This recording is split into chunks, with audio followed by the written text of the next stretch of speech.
My name is Peter Joseph. I am currently the de facto founder of an organization called the Zeitgeist movement, which is seeking to alter the current cultural climate, if you will, into something that could be considered actually sustainable for not just one nation or class, but all the world's people.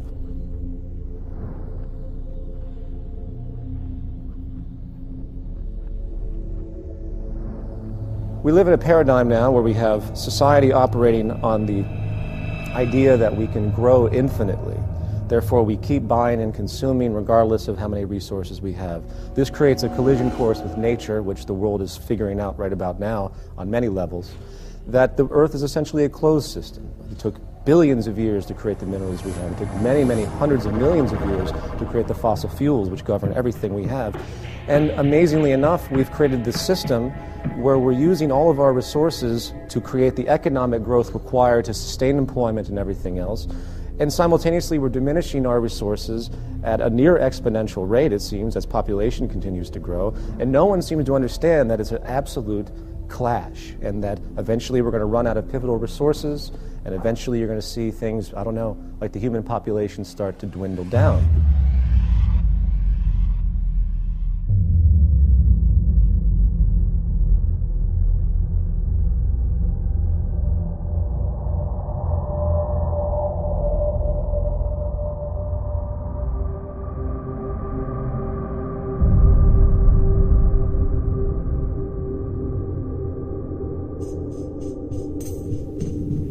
My name is John Fresco, and I'm going to present the concept of the Venus Project.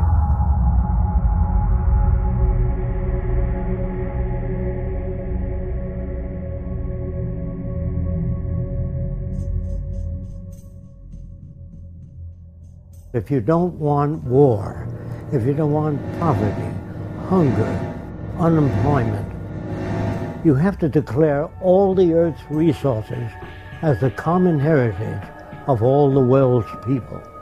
All the artificial boundaries have to be removed so that people can travel anywhere. It has to be a global society. There are many people that feel, well, let's develop each country.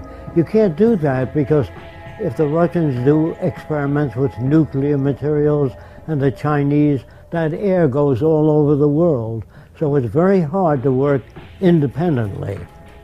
So I would say, if you want these things, you have to change the way your society operates.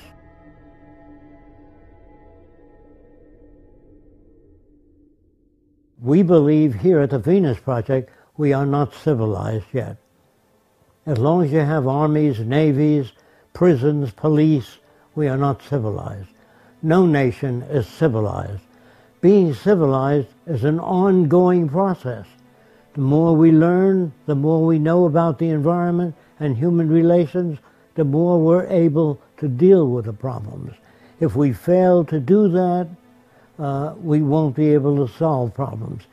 If we go with traditional values, we won't be able to solve problems. All of these pump primers do not work. There's always been wars.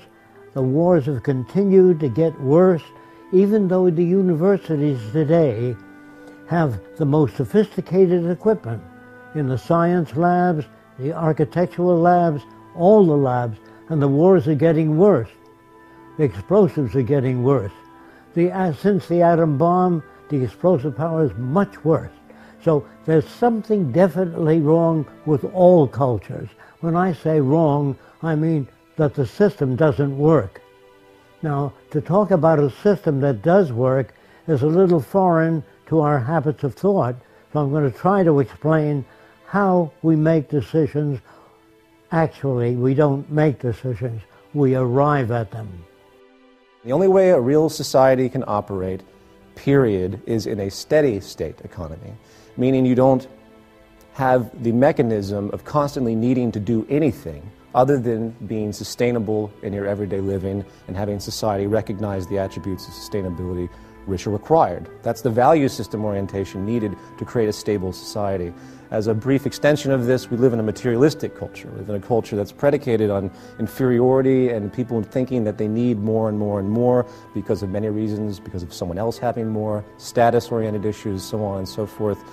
And that fuels into this mechanism of the growth economy, of getting more and more holidays, people give each other gifts. These are inventions for economics.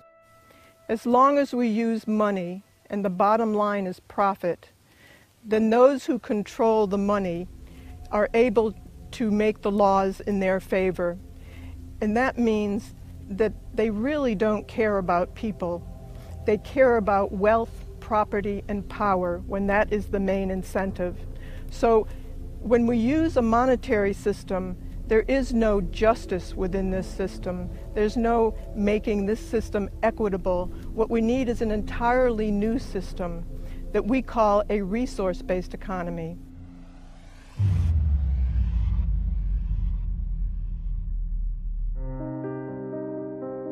In regard to social operation and how to create a new society, or better yet, just to say to create any society that would be sustainable and efficient, there's really an empirical train of thought, if you will, of how to do that. First of all, you have to think about what the human being actually needs.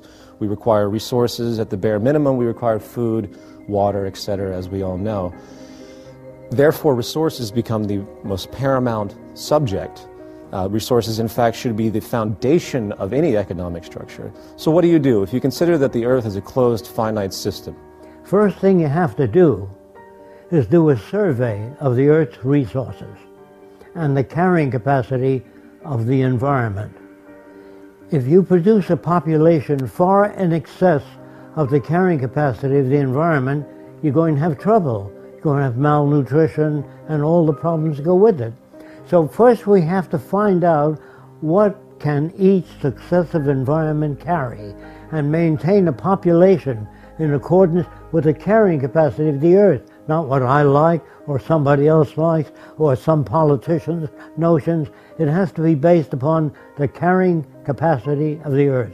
To organize a structure based on the intelligent management of the Earth's resources, you start from essentially the base level of where is everything. So you look at the planet and you say, okay, we see we have iron ore here, we have petroleum deposits here, if we were using petroleum at that point in time. In the future, hopefully we will not be because it's damaging. We have places for great wind energy here. You get the point. We can assess the entire environment of what we currently use based on our technological facilities at that point, and we start to create a structure of analysis, maintenance, and management, and basically monitor and understand what we have. Then we can design the parameters for the new society. Without a survey, we couldn't do that. Survey means physical disabilities, all the known diseases. That tells us how many hospitals we have to build. Of course, the survey would include available materials.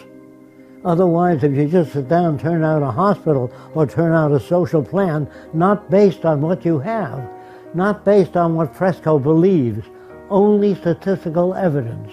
The end of what's your opinion should have been gone in 1927. Then you move to the next level. How do we utilize resources in the most efficient way? Technology is the methodology to harness any type of resources we have. Technology is the growing intellectual field that allows us to know how to manipulate our environment for our betterment and to be more sustainable, hopefully. So what we do is we utilize our technical information, and then we analyze the planetary resources. Then we build from the ground up an entire infrastructure, not based on the whims of any type of ideology, capitalist, socialist, fascist, whatever, what have you, communist. You do it based explicitly on the most efficient means to do it with the most peak efficiency possible based on the technology available at the time, the intellectual resource of the time. You have peak efficiency and sustainability as your goal. You just simply weigh all parameters when you analyze anything, and then you're going to build a society that is essentially, for lack of a better expression, perfect. It's not perfect at all because things are going to constantly change, but it's the best you can do at that point in time, which I think would be a variance of perfection.